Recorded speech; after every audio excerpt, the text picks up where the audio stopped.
Hello, my name is Henry Quilter and you're watching Buckingham News. Our top stories. Warren White expresses his thoughts on Theresa May's speech. The Red Bullets celebrated their 10th anniversary at the Mitre pub. And, despite the slow start, MK Lightning see once again another victory.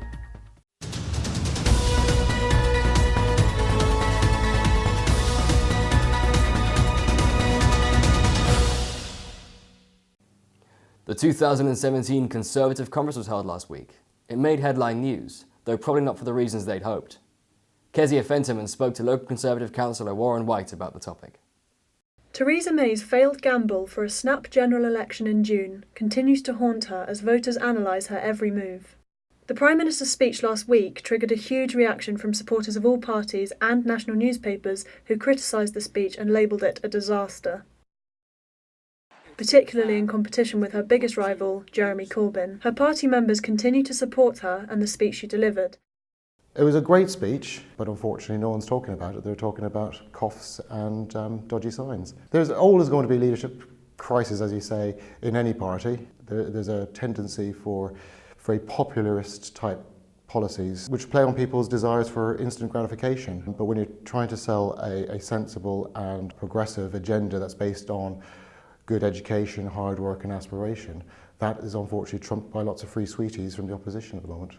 In the wake of Brexit, voters anticipate each announcement, but if speeches continue to be ridiculed, Theresa May might have to reconsider her position as Prime Minister. This is Kezia Fentiman for Buckingham News. Every 6 months, students at the University of Buckingham exercise their rights to vote for a new student executive team that represents their interests. This term, Ese Imadigbolo was elected the new union president without holding an election. So who's the new SU president? Nolilis Waniso finds out more for us. New term and new student union executives for the next 6 months. This term, second-year law student Ese Imadigbolo is our new union president. We found out why she was drawn to the role. Because I was unelected, I didn't really get the chance to do that. But with this current election, they're doing it. They've actually sent out emails and their manifestos are there. During the Freshers Week, I just talked to a lot of students, and up till now, whenever I go to the Vice Chancellor's house, he's always asking me to give a speech. Once appointed, all students get an introductory email from the elected president introducing themselves. However, none was received from Ese. As Ese warms into her new role, we further asked her about her goals of transparency in the student union and how they will be accountable for what exactly they are up to. The student union, we're working on the website and it will be up and running very soon. The student union uploaded their agenda for their term, or we can either do it on a termly basis or we can just put the entire agenda on the website and keep updating it.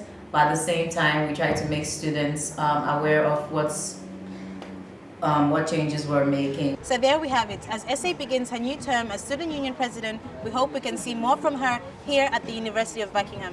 This is Nolilis Waniso for Buckingham News. Mark Stevenson, celebrated writer, entrepreneur and futurologist, came to the University of Buckingham to give a talk on the future and what you should do about it. Amarachi Duru has more.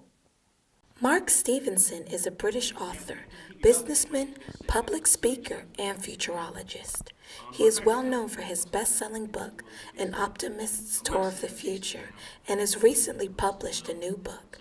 He has written for The Times, The Guardian, and made numerous appearances on TV, discussing his views on the future.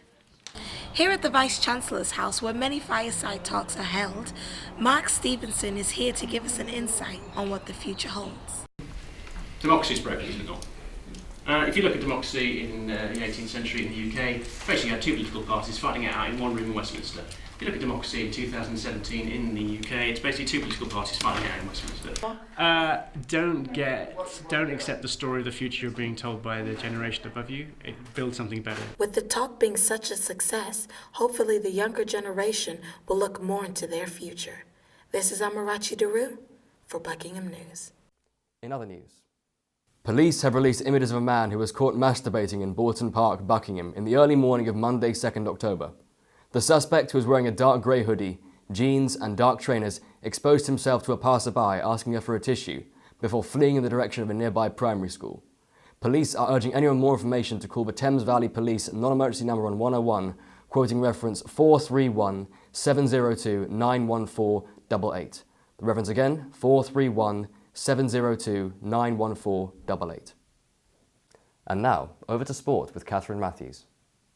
Despite missing 3 players due to injury, Milton Keynes Lightning pulled off an incredible and unlikely 3-2 victory against elite league leaders Manchester Storm at MK Arena on Saturday. Philip Johnson has the story.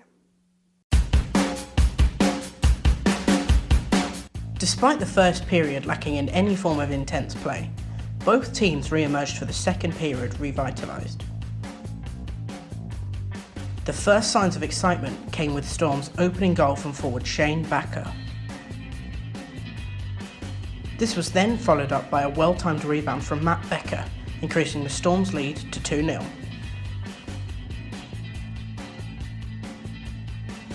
Not 2 minutes later, tensions between the two teams boiled over in the form of a fight between Lightning's Nickerson and Storm's Rosehill.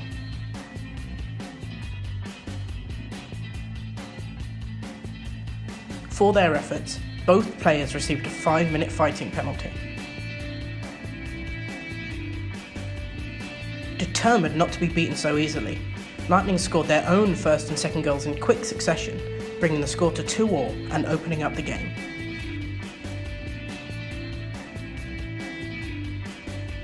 The score remained at 2-2 until the last 3 minutes of the game, when Lightning forward Denny Kearney scored the match-winning goal to thunderous applause from the MKL fans. The score at full time read MKL 3, Manchester Storm 2. This is Philip Johnson for Buckingham News. Last Sunday, Buckingham Athletic ladies continued their unbeaten streak, winning against Milton Keynes City Reserves 8-2. This week, they look to continue their run against Aylesbury United Ladies FC. Kareem Nabil has more. Thrilled and electrified to pick up on last week's brilliant victory, the courageously spirited ladies of Buckingham Athletic Club arrived at Sunday's match with a strong presence and a committed passion to keep the winning streak out of harm's way. Turning out at the home pitch of Stratford Field, the Buckingham ladies managed to double down on their fascinating performance against the Milton Keynes City Reserves. The team's composure emerged to take off to a good start, as soon as Evie Hawkins was able to lift the lid and maneuver Milton Keynes' goalkeeper in a fashionable manner, and scored the first of many yet-to-come goals. Following Evie's second beautifully orchestrated goal, the ladies of Buckingham Athletic Club were prepared for a banquet of goals that was unstoppable until the 60th minute. A treat that was also made possible thanks to the contributions of Evie's 4 goals, Carrie Stapleton, Jordan Heron, Kayleigh Hardwood, and finally Jade Kopis. This is Kareem Nabil reporting for Buckingham News. Buckingham Athletic FC took on Enfield Borough in their latest Spartan South Midlands Division 1 fixture on Saturday afternoon. Chris Amar was there to see how they got on. Title-chasing Buckingham Athletic have begun their season with 5 wins from 9 matches, but the opening exchanges against Enfield Borough were evenly contested. Chances were few and far between, with play stopping more often for fouls than for chances. The first half was a very fragmented affair, with the halftime whistle sounding before either side found the back of the net. Enfield flew out of the blocks, putting a goal on the board moments after the resumption. However, despite falling behind, it was Buckingham who had the better of play. The home side created more chances and forced more saves than the visitors. It was unfortunate they were unable to make it count. A late sending off put the final nail in the coffin, with Enfield returning to North London with a 1-0 victory, gaining all 3 points. It's disappointing. We could have got a few goals in the first half. Disappointing we didn't really get a result out today. I thought we worked hard, but it's just all we do off the pitch, really. All we do off the pitch, it will affect us in games like this today. We could have kind of nicked it if we were a bit better. We can't argue with everything today. Just go by result and just play. On another day, we'll beat these, and we could have beat them in the first half. If we scored our goals in the first half, it would have been a different game. We've got to get our heads up and just bounce back next week. This defeat means Buckingham have won half of their 10 games, a tale of inconsistency they will hope to improve on at next week's away game against Stukely. This is Chris Armar for Buckingham News. And now back to the studio. The Red Bullets turned 10 this year. The Buckingham local band, famous for their single East of Easy, decided to celebrate their anniversary at the Mitre pub. Timothy Incoom has the story. The Red Bullets is Buckingham's local band who were reasonably successful with their debut single East of Easy, and they almost made it big in the music scene. Saturday evening, one of their band members and owner of a local pub, Pete Edwards, decided to host the 10-year anniversary in Buckingham's Mitre pub. Before the main event, a smaller but energetic band known as the Straight Laces performed that same evening. Their performance was exceptional, judging by the crowd's reaction. Just get out there and play live, rehearse with your mates, get some gigs in some local pubs and travel further afield. We did that locally, and then we went down and did exactly the same thing in Devon. That gave us a whole new fan base, and we've now got a very good following in Devon.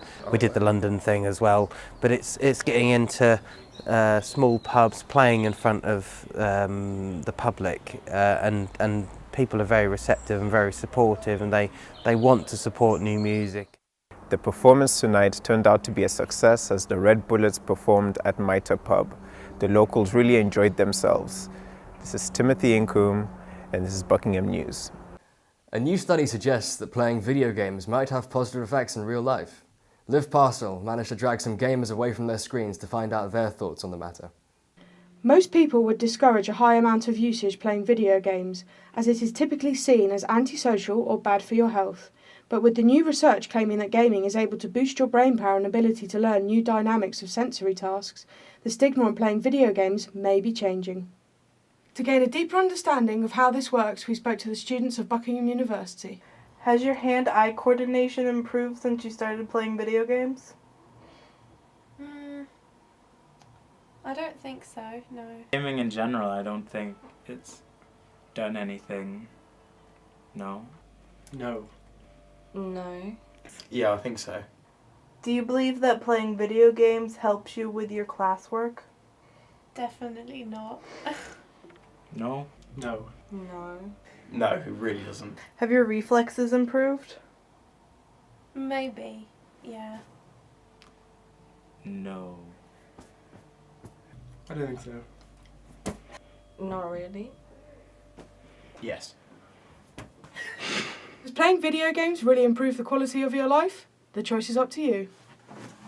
This is Olivia Parcell for Buckingham News. Noodles are the go-to student food, basic and easy. However, students would like more ways to make this popular meal more interesting. Lexi Grisner shows us how you can turn something as simple as noodles into a meal fit for a king. So instant noodles is an easy meal for students, and today we're going to be turning it into a really nice meal. So a way to make your meal more healthy and fancier is to get rid of the flavouring. So today we're going to be making a vegetarian dish, a meat dish and a seafood dish. First thing we need to do is break up the ramen. Add boiling water and put it in the microwave for 2 to 4 minutes. Next we need to add some garlic and olive oil. After this we need to add the shrimp and some salt and pepper, and finally the ramen, and mix and stir. Once you're done, sprinkle a little Parmesan cheese on it and enjoy.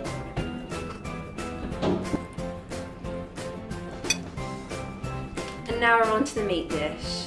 To begin with, add the meat to the pan and then some oil so that it can cook.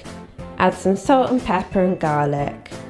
Next, add the noodles and some tomato sauce, finishing off with some cheese on top. See, it's so easy. Just tomatoes, sauce, seasoning and meat. Even better than the last one. And now time for the vegetarian dish. To start we need to add some garlic and then olive oil. Next we need to put some oil in the pan and add the ramen. Now we need to add pesto, tomato and basil sauce, and then add the cheese and seasoning. And this is the third and final dish. If you're like me and can't eat gluten, then it's always a good meal to cook for your friends. This is Lexi Grisner reporting for Buckingham News. Thank you for watching Buckingham News. We'll see you next week.